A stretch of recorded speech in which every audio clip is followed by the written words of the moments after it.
Hey there, today I'm going to teach you how you can connect to your Pipedrive CRM. So you're going to start by going into the settings, then you're going to choose integrations, then you're going to click on the little arrow and open connect to Pipedrive, and then you're going to select the connect button. You're going to click there. After that, you're going to scroll down and allow and install.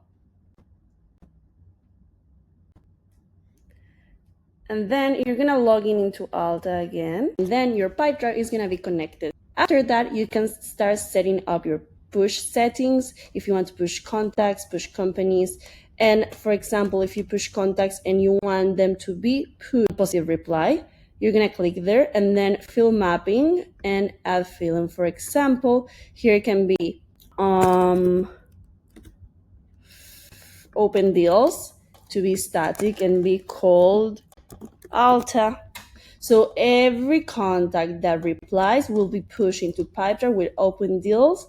Called value will be Alta.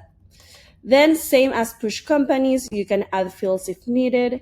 And then here you can push emails, push LinkedIn messages, push calls, and update existing data if it exists in your CRM. So don't forget always to do save configuration. And that's it. Hope this helps and see you in the next video.